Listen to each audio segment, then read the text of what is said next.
And obviously Cage is not available for this game, so I suppose resources are a bit tight.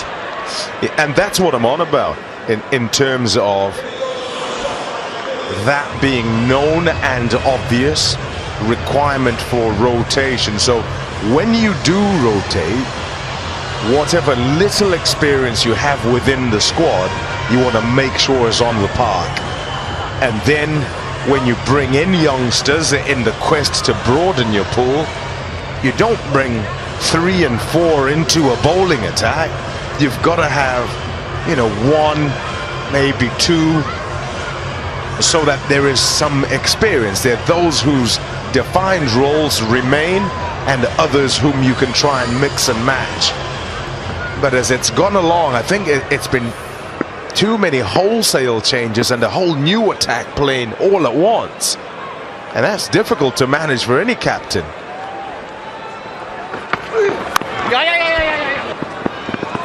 Because as soon as there's any pressure at all, you're not entirely sure what you're going to get because you're trialing new players.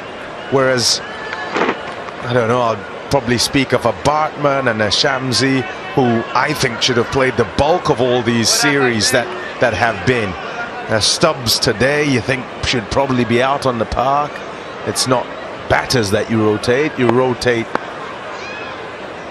bowlers, really.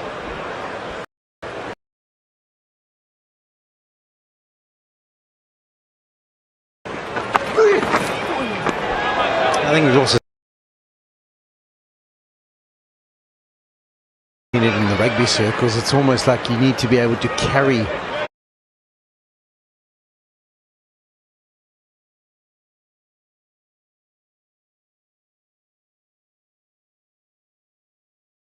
young players who are being given opportunity.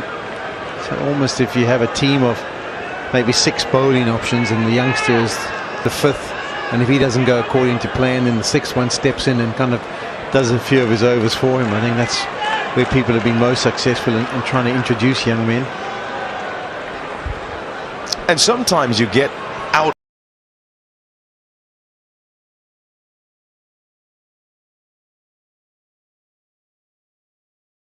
comes that lull you into a false sense of security. So just because you win, it doesn't necessarily mean you've done it right in the aspect of trying to rebuild teams and in trying to blood youngsters. Method is particularly important. 2-1-6 for 7.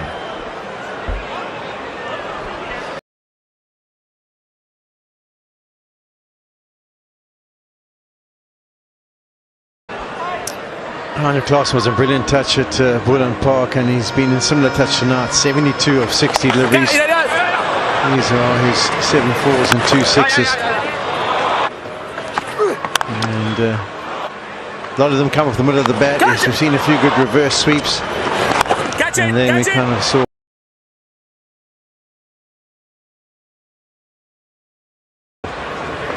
Heine Klaas, and we've come to know that shot where he just shimmies backwards, picks up length and hammers it over onto the fence.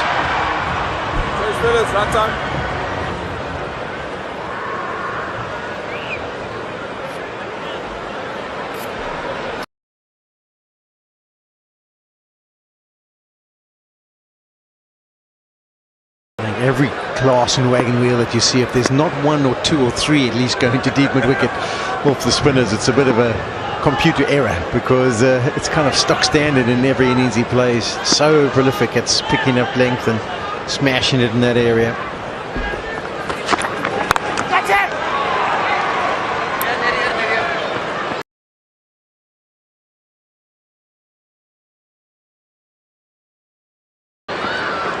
How long can he go here? The longer it goes, the more nervous the bowlers get. And yes, South Africa running out of wickets, but here he is, 73 from 61, and he'll just try and keep it going and see how long he can go.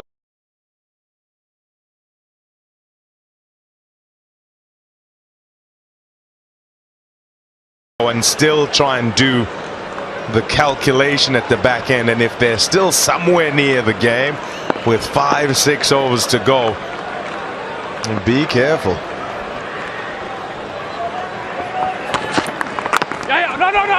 I think he would ideally want to be facing more deliveries, and I think Pakistan are doing a good job of making sure that when he gets on strike, there's a position where he can pick up a one and the strike is rotated. But for me, it's going to be a roll of the dice. I think he's going to wait for a Abrar to come back on, and once he sees the spinner, I think that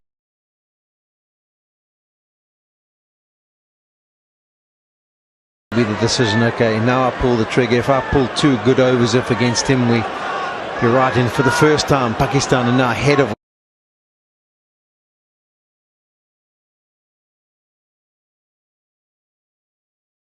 South Africa. Were 221 for 4 at this stage, and South Africa 217 for 7.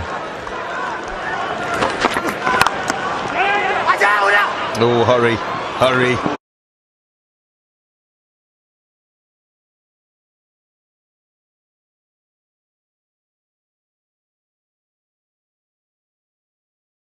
It was okay in the end.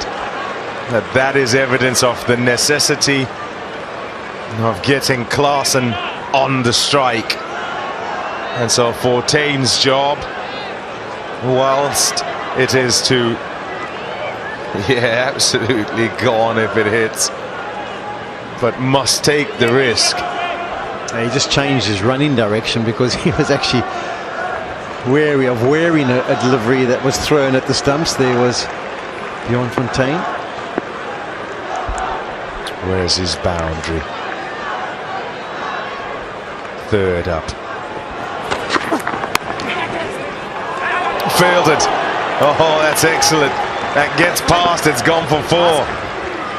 Haris Rauf with a good piece of fielding. You have to love the energy Haris Rauf brings to his cricket. Got that hand down just at the last minute. Almost looked at some stage he was going to go at the Sydney Harbour Bridge and dive over it, but his captain's happy with that performance.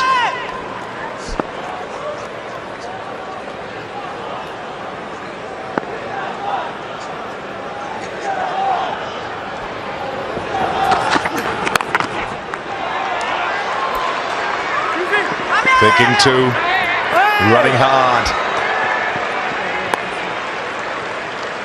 Scamper back for a second. 5 off.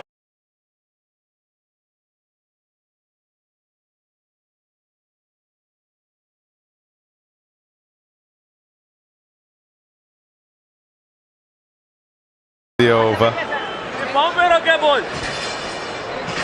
I mean, Fontaine's actually doing his job. He's got 7 off 9 and fun. He's dribbled him. Irfan. He's done him for a kipper.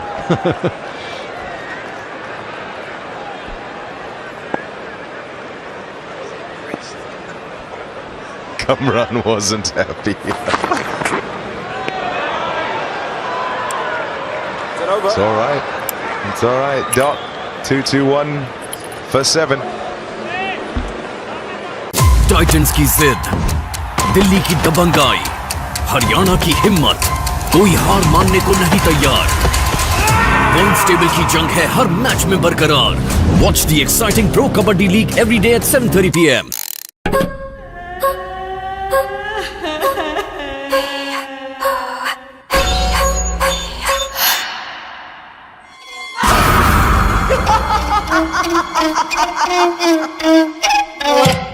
Here for a long period of time now.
after 40 overs, just starting to go below where Pakistan were at this stage. And they really finished strong, Pakistan. But here's the 2 overs I was looking forward to. This is where I think Heinrich Klaasen is now going to decide, make or break. I take him on, and we have 2 good overs. All of a sudden win the game again. He's had a good night so far, Abrar. Bang! Out of there! Oh, what a shot! What a start to the over! Hope springs. Well, if you were any doubt as to whether he was going to try and take him on, this is as clear as. That wasn't that bad a drag down, but we know how quickly Klaasen latches on that kind of length and smashes it away. I'm just checking the ball again, but I think it's going to be more of the same. Every single delivery here, Heinrich Klaasen is looking for a big shot. Like it. I think you want the other one. It's 6. Yeah, tough situation for Abrar.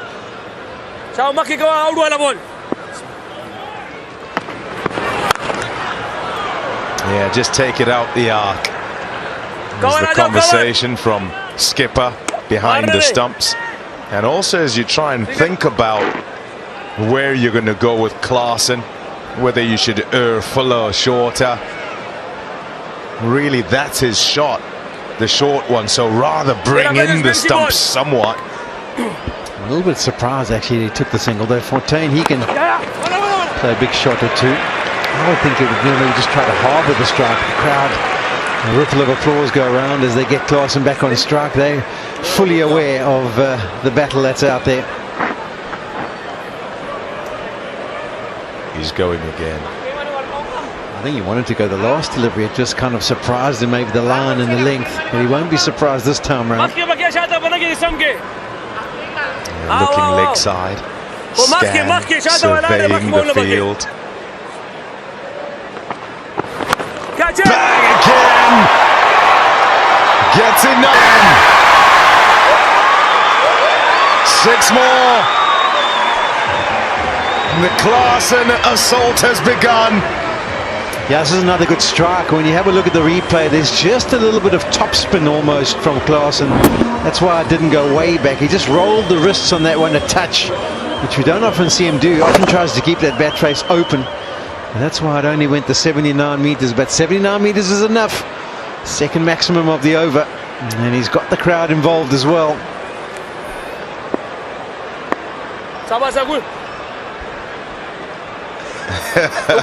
Keep going, keep going.